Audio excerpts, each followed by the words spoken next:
Olá, turma, tudo bem? Meu nome é Washington Duarte e eu estou aqui para falar com vocês sobre trabalho de conclusão de curso. Antes de começar, eu queria me apresentar para vocês. Eu sou professor titular da Universidade Estadual de Goiás, onde eu leciono as disciplinas de linguagem de programação e gerenciamento de projetos. Lá também sou coordenador do curso de Tecnologia e Gestão da Informação, uma pós-graduação. Minha formação é, além de analista de sistemas, eu sou mestre em computação aplicada, formado pela Universidade Federal de Goiás. Tá? E é isso. O que a gente vai falar aqui é um pouco da minha experiência aí ao longo de 17 anos na estrada, lecionando para diversos cursos, passando desde engenharia de produção, administração, ciências contábeis, cursos de análise de sistemas, sistemas de informação, diversos cursos de pós-graduação, enfim, uma série de experiências que ao longo do caminho a gente vai acumulando e diversas orientações ao longo desse caminho que nos habilitam a falar aí de trabalho de conclusão de curso, e é isso que a gente vai falar hoje. Hoje a gente começa essa playlist que a gente vai chamar de curso. Ao longo das semanas eu vou publicando aí para vocês uma série de novidades em relação à produção de um trabalho de conclusão de curso. É algo que, da maneira que eu vejo, é muito simples e muito fácil de fazer, e é o que eu quero passar para todos vocês. Espero que a gente possa ter uma jornada aí bacana juntos de troca de conhecimentos. Vamos nessa. Bom, aqui a gente vai falar de TCC, que é trabalho de conclusão de curso. Em alguma instituição ele pode até chamar diferente, pode ser TC, de trabalho de conclusão, ou até qualquer outro nome que a instituição possa ter pensado. De maneira geral, se isso compõe a grade curricular do seu curso, é porque a instituição julgou que aquilo era necessário e fundamental para a sua formação enquanto profissional da área que você está estudando. E de fato isso é uma boa ferramenta para preparar o aluno para o mercado de trabalho, porque você começa a passar por uma série de experiências durante a produção de um trabalho de conclusão de curso. O TCC vai te permitir ter contato com uma série de aspectos que você vai ter que lidar no dia a dia. Por exemplo, delimitar fronteiras de atuação profissional, por exemplo, buscar modelos já experimentados para que você possa aplicar em soluções de problemas que você vai ter no dia a dia. Por exemplo, exercitar a capacidade de exposição de argumentos no ambiente em que você estiver profissionalmente inserido. Então tem uma série de competências que o TCC vai te proporcionar como primeiro contato ainda no mundo acadêmico, que você aplique isso lá no mundo lá fora. Agora a gente vai falar sobre o que de fato é o TCC. Eu acho melhor falar o que não é o TCC para chegar na conclusão daquilo que a gente tem que produzir. Tá? Uma coisa que é muito comum as pessoas acharem, e não é isso, o TCC não é um resumão de tudo aquilo que você estudou ao longo da sua graduação. Tá? Esquece isso. O TCC é um trabalho que você vai fazer para resolver um problema bem específico, e a gente vai falar mais disso ao longo do nosso diálogo por aqui. Cada instituição tem a prerrogativa de escolher o tipo de trabalho que ela quer fazer no TCC. Pode ser uma monografia, pode ser um artigo, pode ser um plano de negócio, pode ser a produção de um produto, não importa, fica a critério da instituição escolher esse modelo. Não importa a modalidade escolhida pela instituição, o importante é que ao final isso vai se materializar em um trabalho científico. Trabalho científico. Então aqui o que a gente espera é, como resultado final, um trabalho escrito sobre determinadas regras, onde você vai formalizar e comunicar para toda a sociedade, para a academia, o resultado da sua pesquisa, como você chegou nessa pesquisa e principalmente qual era o problema que você queria resolver. Né? Ao longo do caminho a gente vai falar disso. Isso pode ser baseado apenas em referências bibliográficas, pode ser baseado em um produto, pode ser baseado em estudo de caso, tem uma série de possibilidades para que isso aconteça. O trabalho de conclusão de curso é onde necessariamente, durante todo esse período de academia, você vai ser um cientista, tá bom? Lembra do cientista famoso aí? Vamos lembrar de alguns? Eu posso lembrar rapidamente de Einstein com a teoria da relatividade, Charles Darwin com toda a teoria da evolução, Isaac Newton com as leis do movimento. São todos cientistas que a gente de primeiro nome lembra, né? E o que a gente tem de comum com esses caras? A gente vai fazer ciência do mesmo jeito que eles fizeram, seguindo os mesmos princípios que eles fizeram. Como é que isso vai se dar? Baseado numa definição livre, numa definição bem geral, ciência é hipótese, observação, experimentação, conclusão. Todos esses conceitos são antecedidos do que a gente chama de problema. Você tem algo para resolver. A partir desse problema, então, você define hipótese. Para essas hipóteses você observa, experimenta, para você chegar nas suas conclusões. E é aí que a gente tem tudo igual a esses grandes cientistas que a gente citou ali atrás. Eles partiram do mesmo princípio. Você tem um problema, a partir desse problema a gente vai desenvolver para chegar em alguma conclusão. Então o método que eles utilizaram é o mesmo método que a gente vai utilizar aqui para chegar no nosso produto. Isso é fazer ciência. Ciência está envolvida com problema, está envolvida com porquê, está envolvida com indagações para que a gente possa chegar em conclusões. E é esse o nosso papel na produção de um TCC. Nós vamos falar aqui durante esse curso de um tipo específico de trabalho científico, que é a monografia. Em geral, até a monografia é um nome básico que todo mundo dá para qualquer tipo de trabalho no nível de graduação. Pode ter suas variações, mas ela é bem abrangente mesmo e pode representar uma série de formalizações para métodos de pesquisas variados, tá? Então é disso que a gente vai falar por aqui basicamente durante todo o curso, como produzir uma monografia para um trabalho de conclusão de curso. E aí vamos falar do que é essa monografia. Primeiro, eu observo sempre uma confusão entre os alunos que estão chegando para fazer trabalhos desse tipo. A monografia não quer dizer que ela vai ser escrita por uma única pessoa, não.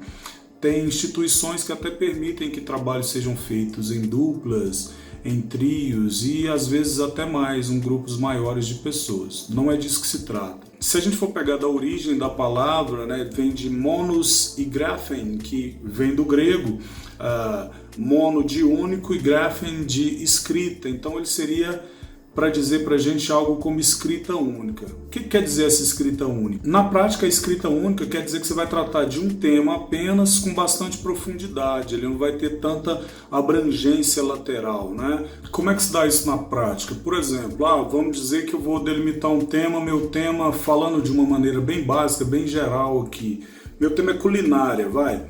A culinária é um tema bem abrangente, né? Ela pode ser mundial, ela pode ser a culinária japonesa, italiana, brasileira, enfim. Aí eu vou delimitar esse tema, eu vou diminuir o escopo disso para que eu possa me aprofundar. Então eu vou estudar a culinária brasileira, digamos assim, tá? E podia delimitar mais ainda. Dentro da culinária brasileira eu vou estudar a culinária baiana, sabe? É isso que a gente faz com a monografia. A gente vai estudar um tema, a especificidade do tema, para que a gente possa ser mais profundo nele, ao invés de ser tão abrangente no tema global. A monografia, no Brasil especialmente, no ambiente acadêmico, ela vai ser vista ali sob duas visões, a visão de lato sensu ou stricto sensu. Quando a gente fala da visão stricto sensu, a gente está falando no nível ali de doutorado, onde as pessoas que vão trabalhar com isso vão propor novas teses. O que é uma tese? É uma nova visão de continuidade para acrescentar a determinada teoria, a determinada lei que já foi provada por outro cientista, até você dar uma continuidade para aquilo, propondo uma nova tese sobre o tema. Não é o nosso caso, a gente vai trabalhar no curso aqui especialmente tratando no sentido lato sensu, que aí é um sentido mais amplo da coisa, onde você, em geral, traz trabalho científico, claro, mas que são observações de ambientes já estabelecidos, situações já estabelecidas, e você vai tentar dar uma nova visão daquilo sobre sua ótica, sobre sua observação, e com a bagagem toda que vem sobre aquilo, que é o referencial bibliográfico, claro, que vai ter sobre o tema que você está estudando, tá? Ao longo do caminho a gente vai deixando isso mais claro para vocês. Para dar um exemplo do que é lato sensu e o que é stricto sensu. Imagina um lato sensu aí no ambiente da área de gestão administrativa. Você podia pegar dentro da gestão administrativa a qualidade de vida no trabalho. Aí eu vou fazer uma pesquisa para dizer qual o impacto da implantação de determinado programa de qualidade de vida do trabalho na lucratividade da empresa. É algo ao estilo lato sensu em que eu estou observando, tá? Se tem um ambiente ali estabelecido, eu vou ter uma visão sobre aquilo que vai me permitir tomar decisões a partir daí, vai me permitir propor novos caminhos a partir daí. Pensando no estrito sensu, eu posso olhar, por exemplo, lá no mundo da física, existe o conceito de teoria das cordas, é um conceito de um modelo físico-matemático que não está completamente esgotado e tem uma ampla gama de possibilidades de ampliação disso para mudar a nossa visão de mundo. Tá? Então, é um caminho para que você possa propor uma tese em cima do estudo da teoria de cordas. Dentro do ambiente lato sensu que a gente vai estudar, tem dois caminhos importantes que a gente pode seguir, tá? Duas modalidades importantes. Tá? A primeira delas é o modelo de revisão bibliográfica. Nesse modelo de revisão bibliográfica, vai caber ao estudante que está produzindo aquela pesquisa científica fazer uma revisão de tudo que foi escrito sobre o tema que ele escolheu. Tá? Você vai pesquisar sobre os principais autores, você vai ver o que eles estão falando, e aí a partir daí você vai ter que tentar encontrar convergência desses autores, divergências desses autores, e o seu papel vai ser organizar isso, vai ser estruturar isso de maneira que o leitor possa entender o conceito daquele tema, o que as pessoas estão escrevendo, por que estão escrevendo, onde elas concordam, onde elas discordam e o que pode vir por aí a partir disso. Eventualmente você vai dar até um pitaco seu ali, mas sempre no ambiente impessoal. Esse pitaco vai ser sempre naquele sentido de organizar a ideia, tá? De comparar as coisas ou de igualar as coisas, mesmo que sejam ditas de maneira diferente. Característica de trabalho desse tipo de revisão bibliográfica é que ele exige muita leitura, muita referência por parte de quem vai escrever. Então você vai ter que pesquisar, tá? Esse é o mote geral dessa revisão bibliográfica. Outro modelo da monografia é pesquisa de campo, quando você vai materializar a escrita do seu trabalho a partir de uma pesquisa de campo, é totalmente empírico, né? Você vai vivenciar aquilo para, a partir das suas observações, chegar nas suas conclusões. Não quer dizer que esse modelo não seja um modelo que você vai ter que desprezar a referência bibliográfica. Não, em ambos os casos você vai ter que ter as suas revisões bibliográficas, porque é com base nela que você vai seguir no método que vai ser utilizado para aplicar no seu estudo de campo. Tá? E esse estudo de campo pode ser variado e muito variado. Pode ser uma pesquisa de mercado, pode ser uma pesquisa de opinião ali dentro de uma empresa, vai depender muito da área, pode ser a produção de um sistema de tecnologia da informação, pode ser a produção de um protótipo para a área da engenharia, sabe? Uma série de situações que vão se materializar nesse tipo de comunicação através de monografia, e é perfeitamente aceitável. É por esse ponto em que a monografia em geral é genericamente utilizada como nome para representar os trabalhos de conclusão de curso, porque ela aceita uma gama de situações para que ela possa formalizar textualmente aí, tá bom? Para formalizar o trabalho, você vai precisar de uma coisa que a gente chama de protocolo. O que é um protocolo? Protocolo é um conjunto de regras que você vai utilizar em determinada situação, e para essa situação tem protocolos. As instituições fazem o que se chama de regulamento do trabalho de conclusão de curso. Esse regulamento traz características específicas para cada instituição. Porém, para fazer esse regulamento que cada instituição faz, elas utilizam a norma técnica da ABNT. A ABNT é a Associação Brasileira de Normas Técnicas. O papel dela, o objetivo dessa associação é trazer qualidade, seja para uma produção textual, ou seja para um equipamento tecnológico, ou seja para um equipamento de proteção individual, por exemplo, que vai ser utilizado e vai ser fabricado por diversas indústrias. Tá? Vamos dar um exemplo aqui.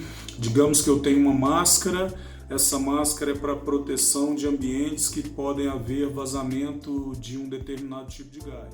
Não poderia deixar que qualquer empresa fizesse essas máscaras de qualquer jeito. Existe uma regra, tem que existir uma regra para que essas máscaras possam ser produzidas e manter o mínimo padrão de qualidade para que ela não prejudique a vida de alguém, digamos assim. Então a BNT tem o papel de fazer isso, padronizar. E ela padroniza desde produtos tecnológicos até trabalhos de conclusão de curso, que são trabalhos com comunicação científica, tá? Então, essas normas da BNT vão te padronizar desde o tipo de fonte, o tamanho de fonte, o tamanho das margens, o tamanho do papel, como você vai colocar uma imagem dentro do seu texto, como você vai colocar uma tabela ou um quadro dentro do seu texto. Tudo isso vai estar definido nas normas da BNT. Tá? Além disso, você vai ter uma coisa muito importante ali nas normas da BNT, que a gente vai falar disso bem lá, muito adiante, que é fazer citação. O que é citação? A gente tem falado ao longo do texto aqui de referência bibliográfica. A referência bibliográfica, a revisão bibliográfica, é aquilo que você vai pegar no livro de quem já escreveu, já pesquisou sobre aquele tema, às vezes até fez um trabalho como você está fazendo, porque uma monografia de um outro aluno, de outro ano que estudou na sua instituição, pode servir de modelo para você. Então você vai citar o que essas pessoas disseram, para validar o seu trabalho. Existem modelos definidos para que você possa representar essas citações, e a gente vai estudar isso bem ao longo desse curso. Mais adiante a gente vai falar mais. Então vamos lá, resumindo o que a gente aprendeu até aqui. A gente aprendeu que o trabalho de conclusão de curso é ciência, que para produzir ciência a gente precisa de um problema sobre o qual a gente vai observar, experimentar para apresentar alguma conclusão. Nosso problema vai ser baseado no sentido lato sensu. Isso quer dizer que na ampla possibilidade que temos dentro do curso que fazemos, a gente vai escolher um tema e aplicar uma pesquisa mais profunda do que abrangente sobre esse tema. Nesse ponto eu costumo dizer que a gente vai mergulhar no espaço bem reduzido, mais profundo, ao invés de nadar em longas distâncias nesse mar de conhecimento que a gente tem pela frente. A gente sabe que esse resultado é que vai se materializar em uma monografia e que essa monografia, no nosso caso, vai gerar uma pesquisa bibliográfica e, quem sabe, uma pesquisa de campo ou criação até de um produto. E também que essa monografia vai ser escrita sobre um protocolo, esse protocolo estabelecido pelas normas da BNT. Então é isso, pessoal. Se houver alguma coisa que você identificou aí que eu podia ter falado de outra maneira, que você tem um conceito diferente, não deixe de interagir, não deixe de colocar nos comentários. O objetivo aqui é sempre trocar ideias e a gente ir construindo da melhor forma possível, tá? Grande abraço, até a próxima. Semana que vem tem mais aula.